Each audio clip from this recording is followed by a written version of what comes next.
iddootti wareegamaniidha duratti badaadhaanis ta'uu yaalii ture. Iddoon sun Shinnigaa jedhama. Ani immoo mata dureen walaloo koo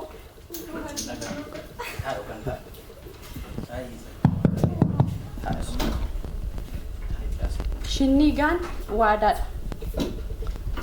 Barsan bara silaa Oromummaan caccabnee bakka bakkatti ciccinnee walirraa fagaannee eenyummaan keenya laafee walitti dhufuu dadhabnee garaagarummaan saarree diinni nu keessa galee kutaa fi amantaan bargaagee tokkummaan keenya gaafii keessa gale.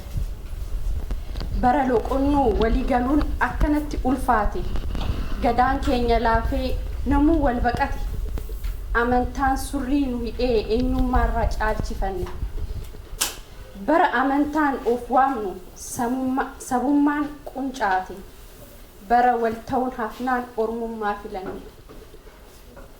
Bara kutaan wal waamnu tokkummaan dhabamte bara kutaan wal waamnu oromummaan dhabamte. Waaqayyoon Oromoof oo jennaan isin bara sana dhalattani haala kana cabsuuf murannoon kaatan Oromoof waaqarraa bakka buufamtanii fakkii dhalootaa ta'uuf gaafas caroomtan.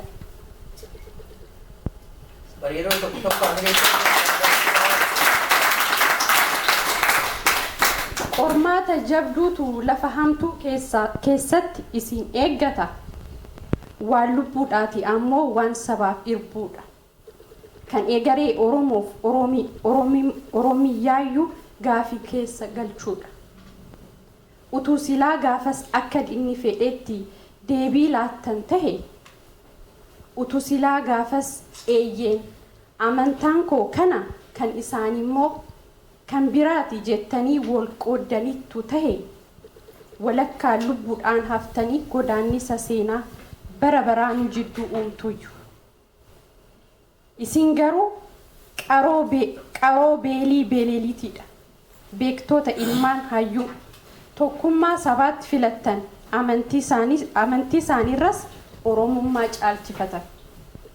Lubbuu keessanirraa eegaree Oromoo dursitan. Maatii keessanirraa bilisummaa Oromoo filattan. Seenaatu jiraata lubbuun darbuun hin ooltu. Kan seenaa hojjateef seenaan hin dagatu. Maal qaba laata silaa fakkii keessan si'anas faayyate. Maal qaba laata dhaloonni saranaas karaa keessan qabate. Silaa akka keessan dhiigaa fi lafeedhaan tokkummaanuu cimse. Bakka kam keessattuu inni wal jalaa nu hiriirse. Maal qaba silaa hirbuu kan keessan san liphummaaf yaadanne.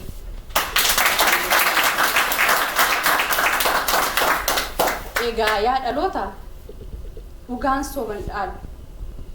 Haaqni sobaan laafee annaagii uumee cabu. Haaqa faana bu'uun waaqaaf lafaaf tola. Akka keenya kanarraa akka isaantu caala. Mee wal dhaggeeffadhaatii waliin alaa galaa. Shinnigaan waadaadha. Waadaa bara baraa. Gadaan gadaati dhalootan faarfanna. Jara sana yaadachuun dirqama seenaati.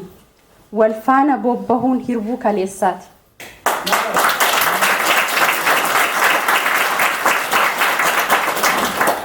Gaafas tokkummaadhaan deebinee damboobna. Kaayyoo isaanis fuunee manaan ittiin geenya. Galma walabummaa Oromiyaan biyya keenya. Obseetii.